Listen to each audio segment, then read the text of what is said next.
पर मैं ये जानना चाहता हूँ इस मूवी में 24 साल तक देखिए आप जानते हैं नंबी नारायणन जी को गद्दार घोषित करने का बहुत प्रयास किया गया। पहले सीबीआई से क्लीन चिट मिला, मैं उस पे भी आता हूँ आपके पास। मेरे मन में एक प्रश्न तो आता है, मूवी मैंने देखी नहीं है अभी, मैं देखूँगा। जो उनको गद्दार घोषित करने का प्रयास किया, इसका फ़ायदा हो किसको रहा था? क्यों किया जा रहा था ये? 1994 में सैटेलाइट लॉन्च मार्केट शुरू हुआ था। इस सैटेलाइट लॉन्च मार्केट में ट्रिलियन डॉलर मार्केट का ये बिजनेस था, जहां पे हर देश चाह रहा था कि अपना सैटेलाइट जो है वो अंतरिक्ष में जाए। यानी कि उनके कंट्री में भी टेलीविजन सैटेलाइट्स हों, वॉच डॉग सैटेलाइट्स हों, सिक्योरिटी सैटेलाइट्स हों, हेल्थ सैटेलाइट्स हों, नेविगेशनल सैटेलाइट्स हों। मतलब मैं कह रहा हूँ कि weather satellites, not health, weather satellites हों। सब कंट्री के पास सैटेलाइट्स तो थे, लेकिन उन्हें अंतरिक्ष तक पहुंचाने वाला जो ऊबर की जरूरत थी, वो बहुत लोगों के पास नहीं था। वो कैपेबिलिटी, क्षमता सिर्फ अमेरिका के पास था, फ्रांस के पास था, और नंबी नारायणन इसरो को भी उस क्षमता के लायक बनाना चाह रहे थे। हमारे पास सबसे लायक सॉलिड और लिक्विड फ्यूल इंजन थे।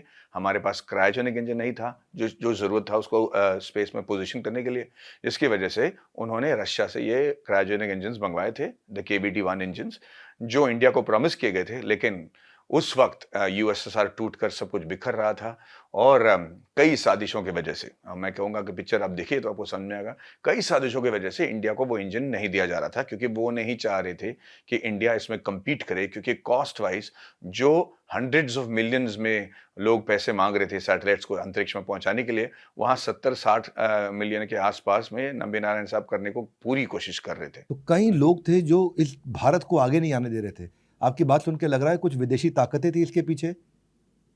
यकीनन, यकीनन। तो उनको फ़ायदा हो हर रहा था कोई कि नंबी नारायणन को पीछे धकेल के। ये तो मतलब जाहिर है। और हर एक देश को अपने अपने भलाई के लिए जो कुछ भी करना चाहिए वो करना जरूरी है, और उनको वो सारी एफर्ट्स मुबारक हो, लेकिन इंडिया को भी ये चीजें करनी चाहिए। माधवन जी, आपने नंबी नारायणन जी का जीवन जिया है पिछले कुछ सालों में। मैं थोड़ा मेरी रिसर्च टीम को बधाई दूँगा। उन्होंने काफ़ी रिसर्च करी और बताया कि आपने अपना वज़न कम कराया, आपने वज़न बढ़ाया, आपने बहुत मेहनत करी, आपने आप प्रोड्यूसर बने, डायरेक्टर बने, एक्टर बने, जीवन अब 4-5 साल आपने खूब तपस्या करी। आपने बहुत अच्छी मेहनत करी।